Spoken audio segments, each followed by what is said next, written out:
زیادتی کا انکار کرتے ہیں ان کی دلیل صرف یہ ہے کہ ایمان نام تصدیق کا اور تصدیق میں کمی زیادتی ممکن نہیں، کیونکہ تصدیق تو نام ہے نسبت القائل للصدق کا، اس سے اگر کم ہو جائے تو تردد اور شک کا درجہ آ جائے، تصدیق نہ رہے یا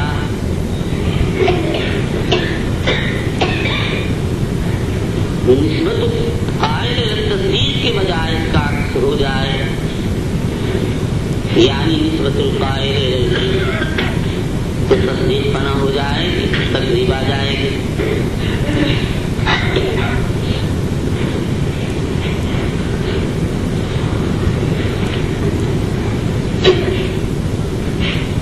بہت سے علماء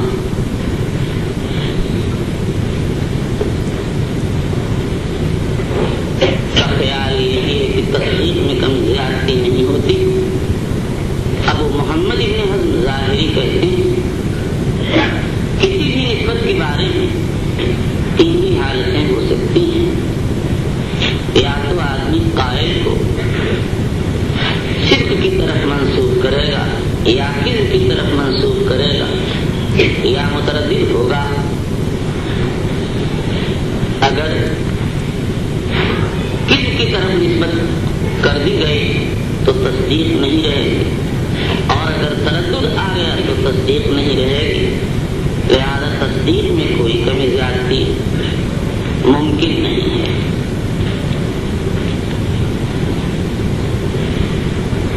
اور جن نصوص سے زیادتی کا ثبوت ہوتا ہے اس کے تین جوابات ہیں۔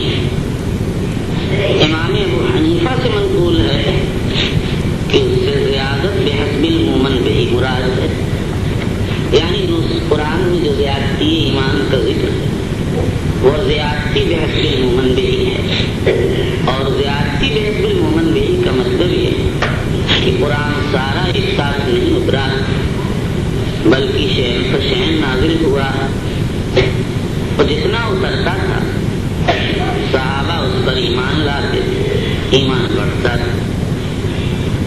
لیکن یہ توجیہ سے انہی آیات کے ساتھ خاص ہو جاتی ہے، اور احادیث شفاعت سے جو کمی زیادتی معلوم ہوتی ہے وہاں یہ توجیہ نہیں چل سکتی، الا کہ کوئی یہ کہے کہ ان میں زیادتی سے مراد اعمال کی کمی زیادتی ہے،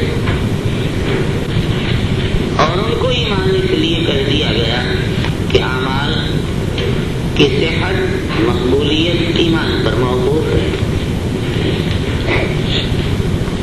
لیکن جمہور اس کو تسلیم نہیں کرتے اور یہ کہتے ہیں کہ یہ بالکل خلاف ظاہر ہے۔ دوسرا جواب یہ دیا گیا اور ان کو ایمان اس لیے کہہ دیا گیا کہ اعمال کی صحت مقبولیت ایمان پر موقوف ہے، لیکن جمہور اس کو تسلیم نہیں کرتے اور یہ کہتے ہیں کہ یہ تو بالکل خلاف ظاہر ہے۔ دوسرا جواب یہ دیا گیا کہ اس سے ثبات و دوام مراد ہے۔ امام حرمین نے یہ جواب دیا، اس پر اشکال یہ ہے کہ زیادتی کی حقیقت اور ثبات و دوام کی حقیقت، اور زیادتی میں تو یہ ہوتا ہے مزید علیہ کی جنس سے مزید اضافہ ہو جاتا ہے، اور ثبات و دوام میں کوئی اضافہ نہیں ہوتا ہے، شیء علی حال ہی باقی ہوتی ہے، ہاں البتہ اس کا زمانہ ممتد ہو جاتا ہے،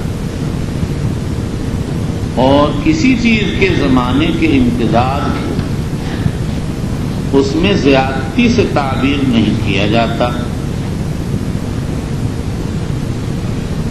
اور تیسرا جواب یہ دیا گیا کہ کمی زیادتی کی نصوص کا تعلق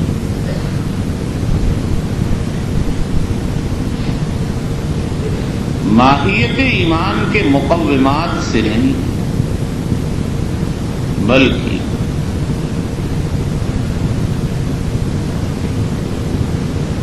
زوائد سے. تصدیق کی ماہیت تو نسبت القائل صدق، بس یہ اس کا مقوم ہے. ماہیت قائل کا قول اور اس قائل کو صدق کی طرف منسوب کر، اور زیادتی کی نصوص کا تعلق ماہیت ایمان کے ارکان سے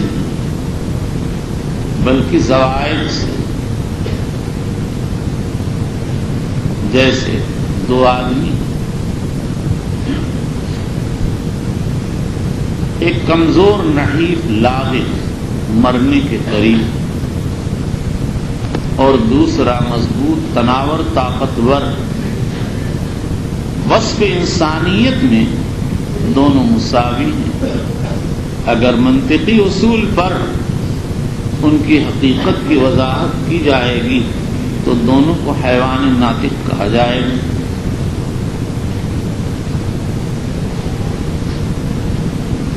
جیسے وہ طاقتور انسان حیوان ناطق، ایسے ہی ایک کمزور و ضعیف انسان بھی حیوان ناطق ہے. دونوں کے حقائق میں کوئی فرق نہیں.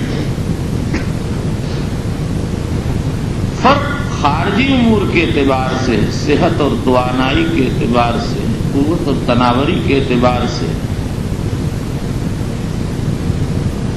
اور اسی طرح دیکھیے دو آئینے ہیں، ایک بہت صاف شفاف، دوسرا گندلا اور دھندلا.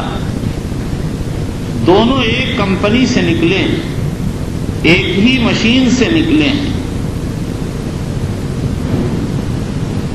اگر تعامل نہ کیا جائے تو آدمی یہ سمجھے گا دونوں کے حقائق الگ، اور اگر غور کیا جائے تو دونوں کے حقائق میں کوئی فرق نہیں نظر آئے گا.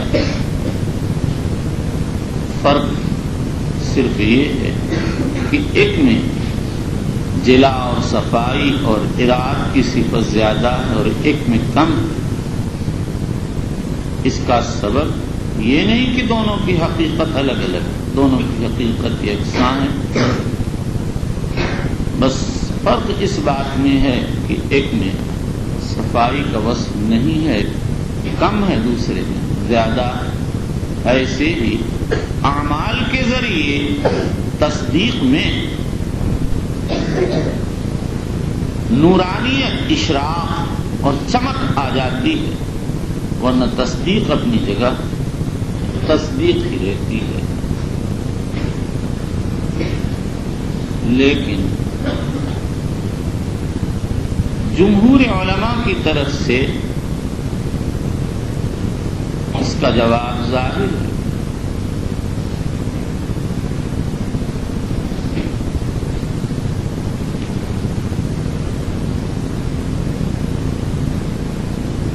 ہر ایک کی تصدیق یکساں نہیں ہے. فرق، ایک یہودی اپنی یہودیت پر قائم ہے، لیکن اتنا اس کا اعتقاد اتنا کمزور ہے کہ ذرا سی تشکیک سے وہ اپنے مذہب کو چھوڑ دیتا.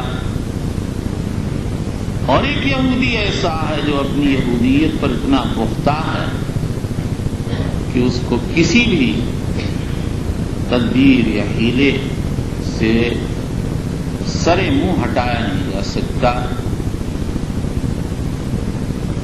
یہ کس چیز کا فرق ہے؟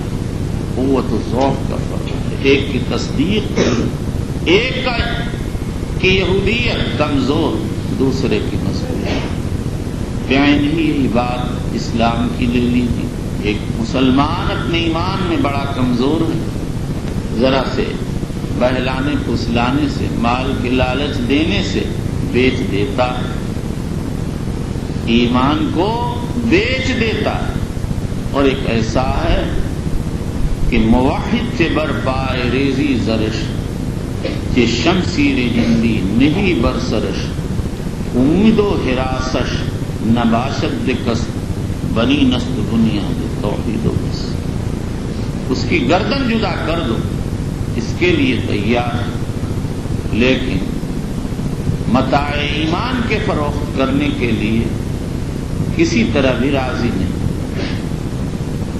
معلوم ہوتا ہے کہ تصدیق نہایت کمزور، وہ ایک کی نہایت طاقتور۔ بات یہ تصدیق کی مثال رسی کی گرہ کسی، ایک گرہ تو وہ ہے کہ آدمی اس کو کھول دیتا ہے آسانی سے، دوسری گرہ وہ ہے جس کے کھولنے میں دقت ہوتی ہے، کھل جاتی ہے، اور تیسری گرہ وہ ہے کہ ہزار کوشش کرو کھولنا ممکن نہیں ہے، کاٹنا پڑے تو پڑ جائے، وہ اپنی جگہ سخت سے سخت ہوتی۔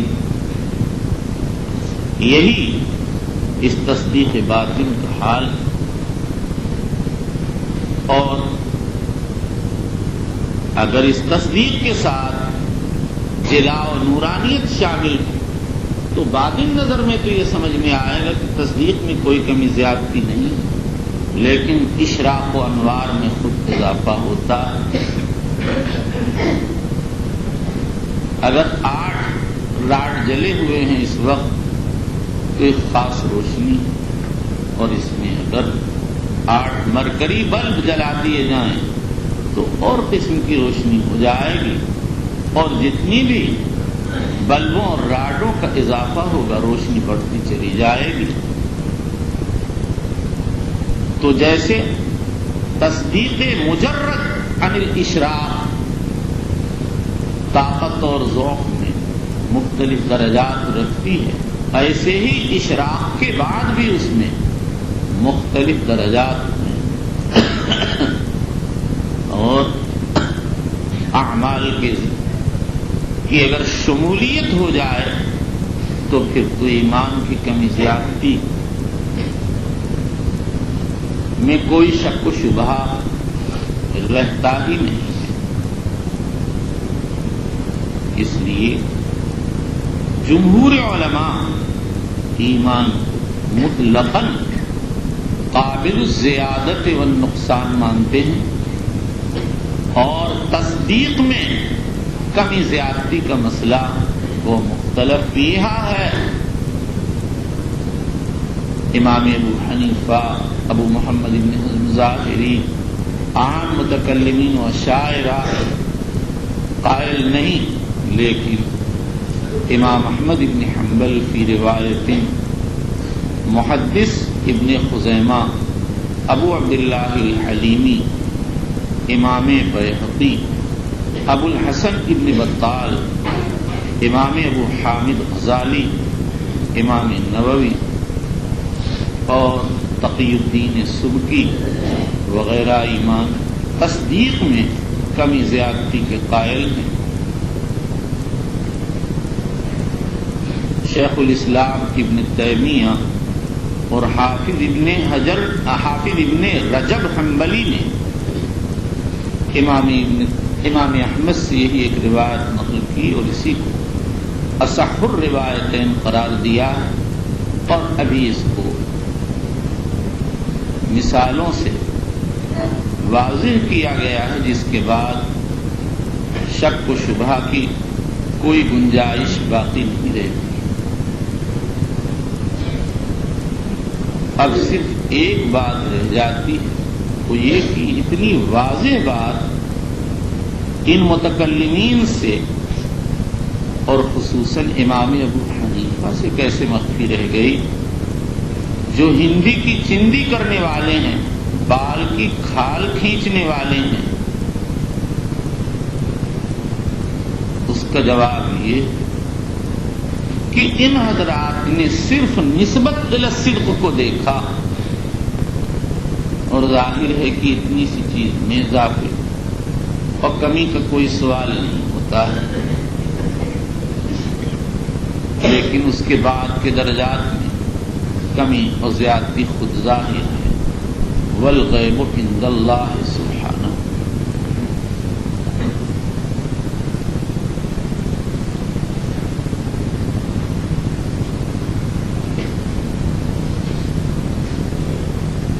امام بخاری رضی اللہ عنہ نے کتاب الایمان میں خاص طور سے مرجئہ کو نشانہ بنایا،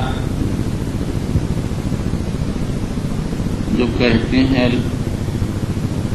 ایمان قول بلا عمل۔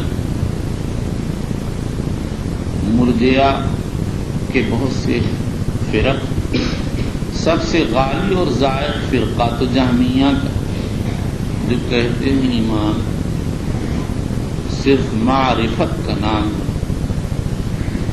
ہے، ادراک و مطابقت دعوت النبی للباقی۔ اس کے بعد آدمی خواہ کتنی معاصی کا ارتکاب کرے، خلاف ایمان اعمال کرے، اس کو کوئی نقصان نہیں۔ اور جب ان کے خلاف یہ بات پیش کی جاتی ہے کہ صاحب یہ تو سب اعمال اس کے ایمان کی ضد ہیں، تو فوراً دعویٰ کر دیتے ہیں کہ اس کے دل میں معرفت نہیں، لیکن یہ قرآن کی تصریح کے خلاف یعرفونہ کما یعرفون ابناءہم وَإِنَّ فَرِيقًا مِّنْهُمْ لَيَكْتُمُونَ الْحَقَّ وَهُمْ يَعْلَمُونَ، اور فرماتے ہیں وَجَحَدُوا بِهَا وَاسْتَيْقَنَتْهَا أَنفُسُهُمْ ظُلْمًا وَعُلُوًّا۔ یقین موجود پھر انکار۔ دوسرا فریق وہ ہے جو کہتا ہے ایمان قول بلا عمل، ایمان قول کا نام، عمل اس میں شامل نہیں، اور اس کے بعد نہ کوئی کسی طاعت کی ضرورت نہ معصیت مزید۔ یہ مسلک مرجئہ سے شیخ عبد القادر جیلانی، علامہ ابن جوزی وغیرہ نے نقل کیا۔ ابو الوفاء ابن عقیل حنبلی کہتے ہیں بظاہر ارجاء کا بانی زندیق، یعنی اس ارجاء خاص کا بانی۔ نمبر 3، ارجاء کی تیسری قسم یہ ہے کہ ایمان قول کا نام ہے اور تصدیق کا۔ یہ فرق اسلامیہ میں سے ایک بہت بڑے فرقے کا مذہب، جیسا کہ ابھی وضاحت کی گئی، اس فریق نے اعمال کو ایمان سے مؤخر کر دیا، اس دین کو مرجئہ کہتے ہیں۔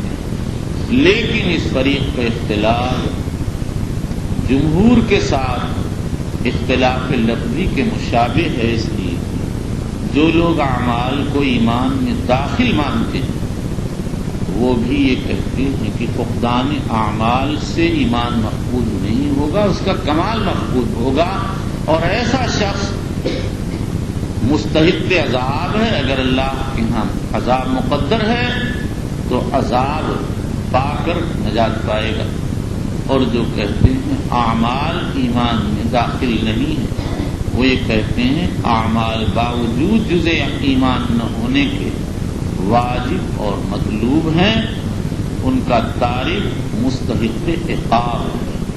تو دونوں منزل پر جا کر ایک ہی جگہ ہو جاتے ہیں۔ اسی لیے شیخ الاسلام ابن تیمیہ نے امام ابو حنیفہ کے قول کو من بدع الاقوال قرار دیا، یعنی ایسا قول ہے جس کے اندر بدعت کے معنی ہیں اعمال کو قرآن و حدیث ایمان کہتے ہیں۔ امام ابو حنیفہ نے ان کے ایمان ہونے کا انکار کر دیا، لیکن ہم امام ابو حنیفہ کی طرف سے جواب کا اشارہ کرا ہے کہ اصل میں امام صاحب کے دور میں معتزلہ اور خوارج کا زور تھا، اور یہ لوگ تارک اعمال کو درگاہ ایمان سے باہر قرار دیتے تھے، اس لیے امام صاحب نے لوگوں کے عقیدے کو بچانے، ایمان کو بچانے کے لیے یہ کہہ دیا کہ یہ اعمال ایمان میں داخل ہیں۔ خوارج و معتزلہ کہتے تھے اعمال ایمان میں بالنص داخل ہیں، اور قاعدہ ہے کہ جو چیز مرکب ہو وہ بعض کے فقدان سے مفقود ہو جاتی ہے، نتیجہ عدم کے تابع ہوتا ہے۔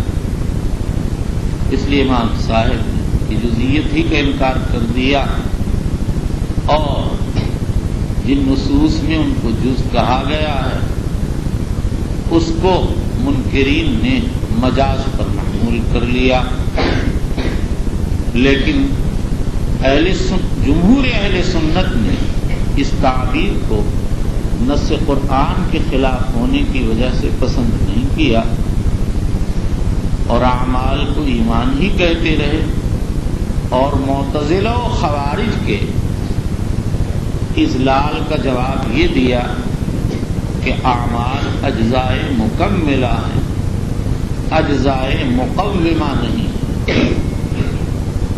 اعمال پر ایمان کی تکمیل موقوف ہے، ایمان کا وجود موقوف نہیں ہے۔ فقدان اعمال سے فقدان اصل ایمان نہیں ہوگا، بلکہ فقدان کمال ایمان ہوگا۔ اور حدیث سے یہ ثابت، حضور صلی اللہ علیہ وسلم نے ایمان کو ایک تناور درخت کے ساتھ تشبیہ دی، جس کے تنا بھی ہے، شاخیں بھی ہیں، پتے بھی ہیں، پھول اور پھل بھی ہیں۔ اور یہ بدیہی بات ہے کہ جس درخت میں یہ چیزیں ہوں گی وہ مکمل ہوگا۔ فرض کرو اگر پھول جھڑ جائیں تو پھول کی کمی آ جائے، پتیاں جھڑ جائیں تو پتیوں کی کمی آ جائے گی، اور اگر شاخیں کلن یا بعضن کٹ جائیں تو شاخ کے راستے سے کمی آ جائے گی۔ بہرحال درخت اپنی جگہ موجود رہے گا، اس کے درجات، اس کے کمال کے درجات میں ضرور نقص آ جائے گا۔ فرمایا الایمان بضع و ستون شعبۃ والحیاء من الایمان، رواہ البخاری رحمہ اللہ، وتقدم لفظ مسلم وقد اخرجہ بلفظ مسلم البخاری فی کتاب الادب المفرد، واللہ سبحانہ اعلم۔ تو امام بخاری نے اس کتاب میں مرجئہ کو نشانہ بنایا اور سب پر رد کیا ہے، جو کہتے ہیں ایمان نام ہے معرفت کا، ان پر بھی، جو کہتے ہیں ایمان سے قول کا نام، ان پر بھی، اور جو کہتے ہیں ایمان قول اور تصدیق کا نام ہے، ان پر بھی سلف کا قول نقل کر دیا، یعنی ایمان قول و عمل یزید و ینقص۔ اور بتا چکا کہ ائمہ احناف میں سے امام ابو یوسف اور صراحتاً اسی کے قائل ہیں، اور قاضی اور ابراہیم یوسف ماکیانی کے قول سے بھی نکلتا ہے، فہذا هو الراجح۔ اور امام ابو اللیث سمرقندی رحمۃ اللہ علیہ اسی کے قریب قریب پہنچے ہوئے ہیں، کہتے ہیں ایمان یزید ولا ینقص، واللہ تعالی اعلم۔ کل کا اور آج کا سبق مجھ کو لکھ کے دینا ہے، سمجھ میں آئے؟ قال اللہ تعالی ليزدادوا ایمانا مع ایمانهم وزدناهم هدى ويزيد الله الذين اهتدوا هدى والذين اهتدوا زادهم هدى وآتاهم تقواهم ويزداد الذين آمنوا إيمانا وقوله عز وجل أيكم زادت هذه إيمانا فأما الذين آمنوا فزادتهم إيمانا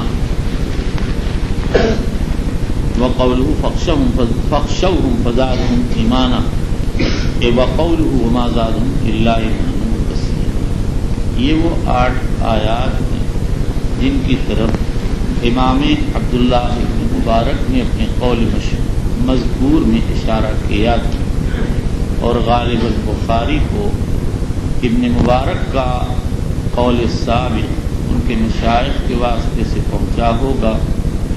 امام بخاری نے ان کے اتباع میں 8 آیات کو جمع فرما دیا۔ والحب فی اللہ والبغض فی اللہ من الایمان۔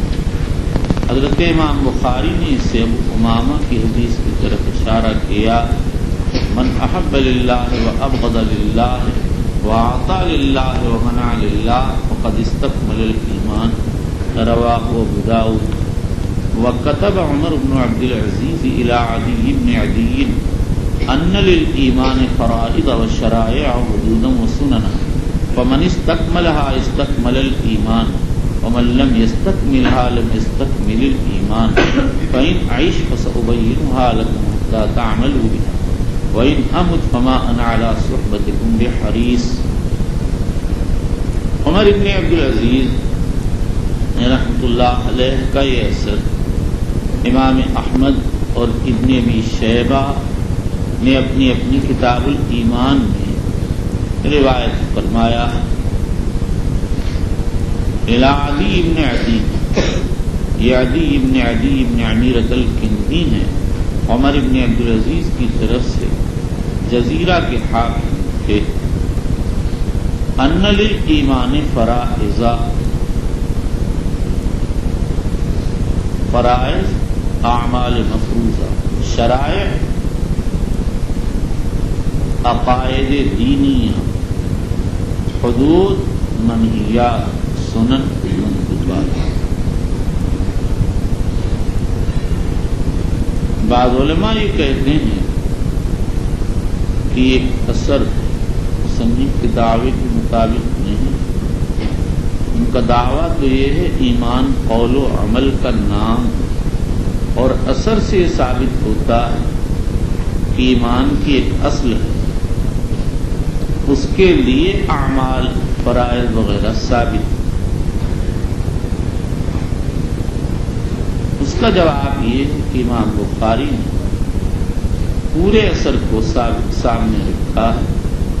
آگے یہ بھی تو ہے فمن استکملھا استکمل الایمان، معلوم ہوا کہ ایمان کا کمال فرائض شرائع اور حدود و سنن کی رعایت پر موجود ہے، اور ان للایمان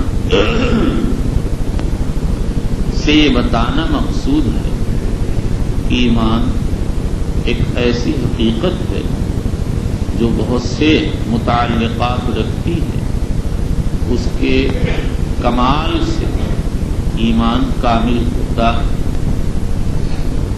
اور ایک جواب یہ دیا گیا کہ ابن عساکر کے نسخے میں ان الایمان فرائض وارد ہوا ہے، یہ مصنف کے ترجمے کے عین مطابق سائر فرائض شرائع حدود و سنن کو ایمان کہا جا رہا ہے، لیکن حافظ ابن حجر عسقلانی کہتے ہیں جن لوگوں نے اس اثر کو اپنی اسانید سے روایت کیا ان کی کتابوں میں ان للایمان فرائض لام کے ساتھ واقع ہوا۔ میں کہتا ہوں کہ ابن ابی شیبہ کے کتاب الایمان میں جو مصنف کا جز ہے ان الایمان فرائض الف لام کے ساتھ واقع ہوا، مگر اس کے مصنف نے فتح الباری سے استفادہ کیا، تو ہو سکتا کہ انہوں نے کسی بات کو سامنے رکھ کر یہ لفظ نقل کر دیا والغیب عند اللہ۔ وقال ابراہیم علیہ السلام ولکن لیطمئن قلبی، ابراہیم نے کہا لیکن میں تو اطمینان قلب کی وجہ سے احیاء موتا کی مشاہدہ کا طالب. یہاں پر سوال یہ کہ مصنف کی اس قول آیات سابقات سے مؤخر کیوں ذکر فرمایا؟ حضرت گنگوہی تو کہتے ہیں اس لیے کہ یہ ابراہیم کا قول ہے. اس پر اشکال یہ ہے اگر یہ بات تو ان کو آیات کے بعد ہونا چاہیے، یہ خود آیت. ہمارا خیال یہ ہے والغیب عند اللہ کہ بخاری نے جب آیات خمسہ سے ایمان کی زیادتی ثابت کر دی تو اس کے بعد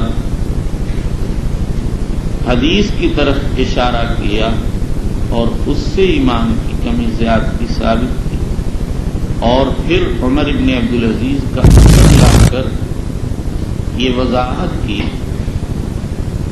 کہ ایمان کے مکملات جو اعمال ہیں وہ یہی فرائض، شرائع، حدود و سنن. اور جب قرآن و حدیث اور اثر سلف سے وضاحت ہو گئی ایمان کا قابل زیادت و نقصان ہونا اعمال اور اقوال سے مرکب ہونا واضح ہو گیا، تو اس کے بعد پھر ابراہیم کا قول ذکر کیا. اس لیے کہ یہ قول گو ایمان کی زیادتی پر دلالت کرتا ہے لیکن صراحتاً نہیں.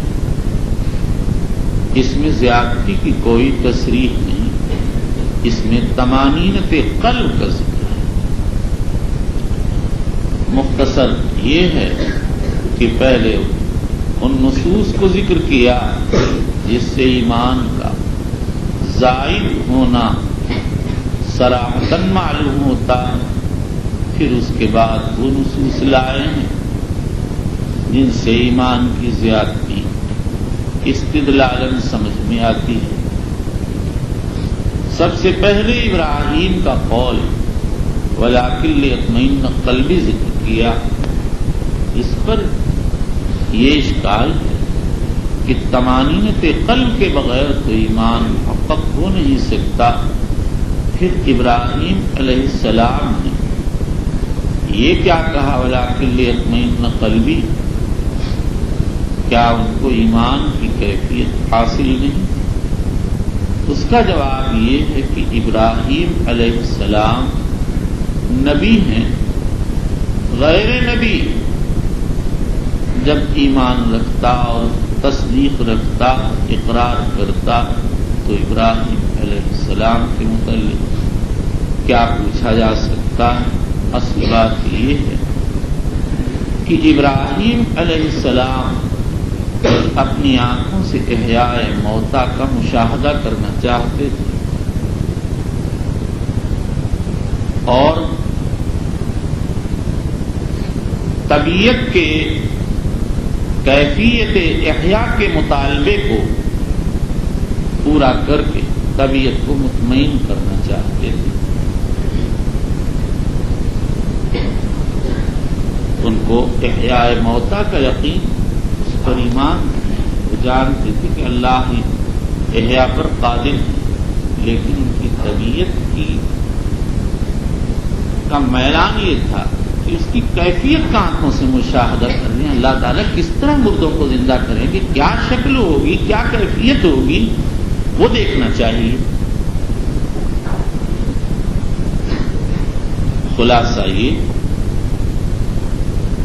کہ ابراہیم کے سوال کا تعلق احیاء سے نہیں ہے، کیفیت احیاء سے ہے. وہ کیفیت احیاء کا مشاہدہ کرنا چاہتے تھے. شیخ ابن حزم ظاہری، شیخ عز الدین ابن عبدالسلام وغیرہ بہت سے علماء نے اسی کو اختیار کیا. علامہ ابن امام نے اس کو ایک مثال سے سمجھایا.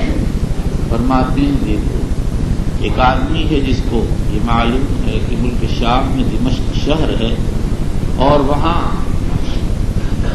انہار جاریہ، اشجار یانعہ، لیکن اس کا نفس یہ چاہتا ہے کہ ان کی کیفیت کا مشاہدہ کرے اور اس سے منازعات کرتا ہے کہ چلو دیکھو. تو ظاہر ہے کہ اس آدمی کا دمشق کے وجود پر یقین ہے، وہاں کے انہار و اشجار و باغات کو تسلیم کرتا ہے، لیکن اس کا نفس چاہتا ہے کہ اس کی کیفیت دیکھ لے، کس طرح سے پانی جاری ہوتا، کیسے نہریں بہتی ہیں، وہاں کے اشجار کیسے ہیں. یہی جواب سب سے اچھا ہے. دوسرا جواب یہ ہے کہ ابراہیم علیہ السلام کو احیاء موتا کا علم نظری استدلالی تو حاصل تھا. وہ دیکھ رہے تھے اللہ مردہ زمین کو لہلہا دیتے ہیں، چٹیل میدان ہے، وہاں گھاس کا نام نہیں ہے، بارش آتی ہے وہ سارا میدان بیل بوٹوں سے بھر جاتا ہے. اور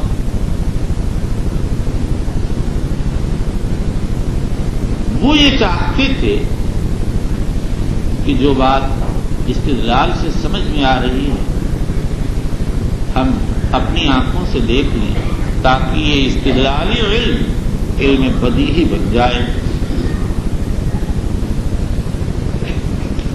یا بتعبیر دیگر حضرت ابراہیم علیہ السلام علم الیقین سے ترقی کر کے عین الیقین تک پہنچنا چاہتے تھے. جس چیز کو بحد علم جانتے تھے اس کو مشاہدے میں لانا چاہتے تھے.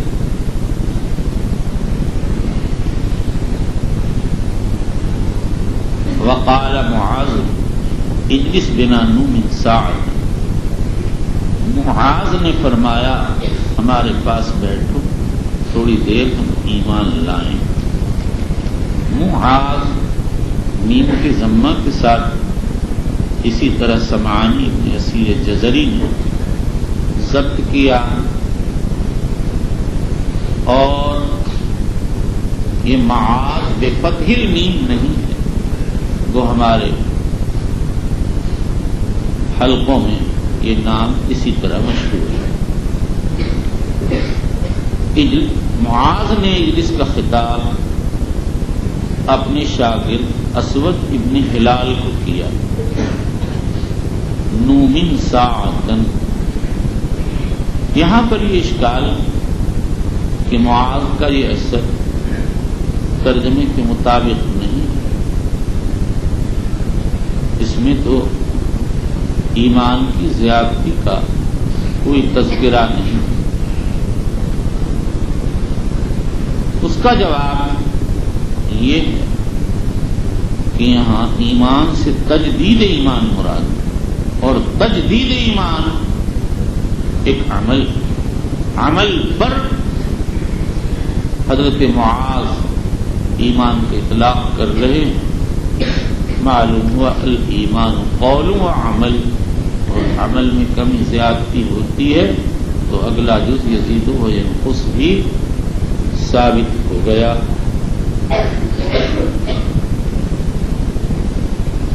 معاذ کا یہ اثر امام احمد ابن ابی شیبہ ابو عبید نے اپنی اپنی کتاب الایمان میں روایت کیا.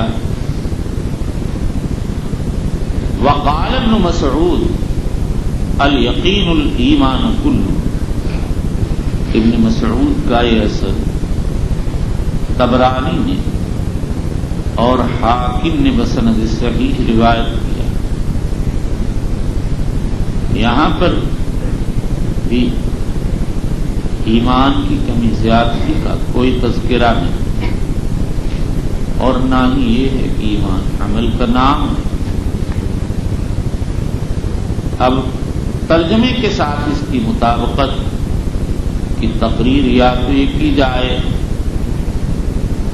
کہ اثر میں ہے الایمان الیقین الایمان کلہ، اور جو چیز کل کو قبول کرتی اسی اجزاء ہوتی ہے، لہذا ایمان کے اجزاء ثابت ہو گئے، اور جو مرکب اور ذی اجزاء ہوتا اس میں اجزاء کی کمی کے اور زیادتی کے اعتبار سے کمی زیادتی ہوتی ہے، اور یا پھر یہ کہا جائے کہ یہی اثر حاکم اور طبرانی کی روایت واقع ہوا اور اس میں آگے تکملہ والصبر نصف الایمان، اور صبر نصف ایمان ہے، وہ جو چیز ذی نصف ہوگی وہ یقیناً کمی زیادتی والی ہوگی۔ وقال ابن عمر لا يبلغ العبد حقیقت التقوى حتى يدع ما حاك في الصدر،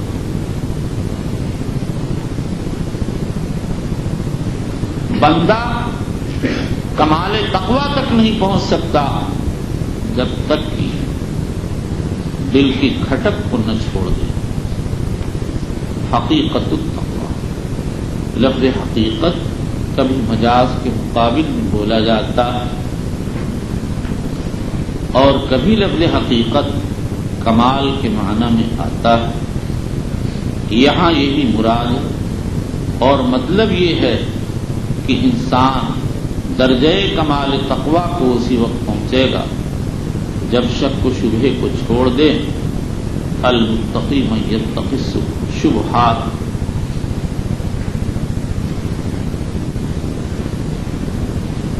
ایک روایت میں لا یکون العبد من المتقین حتی یدع ما حاک، حتی یدع ما لا باس به حذرا مما به الباس، آدمی اسی وقت متقی ہوگا جب بعض حلال چیزوں کو اس خوف سے چھوڑ دے کہ کہیں اس حلال کا تناول کسی حرام یا مشکوک میں نہ پہنچا دے۔ حافظ ابن حجر عسقلانی کہتے ہیں لم اقف علی اثر ابن عمر موصولا، میں کہتا ہوں یہ اثر مجھ کو بائیں لفظ تو نہیں ملا لیکن اس کے معنی مل گئے۔ بلازری نے انصاب الاشراف میں حکم سے نقل کیا ان ابن عمر قال لا يصيب الرجل حقیقت الایمان حتى يترك المراء وهو صادق والكذب وهو مازح۔ لا يصيب لا يبلغ کے معنی ادا کرتا، اور حقیقت الایمان حقیقت التقوی کے معنی آگے حتى يترك المراء وهو صادق حتى يدع ما حاك في الصدر کے معنی کو ادا کرتا۔ آدمی جب حق پر ہوتا تو جھگڑا نہیں چھوڑتا، کہتا میں تو حق پر ہوں، میں کیوں چھوڑوں؟ لیکن اگر چھوڑ دے تو ایسی صورت وہ دل میں ایک کھٹکا ہوگا کہ میں تو حق پر تھا، مگر بہرحال ما حاک فی الصدر کو اس نے چھوڑ دیا کہ بھئی کیا ضرورت ہے لڑائی کرنے کی،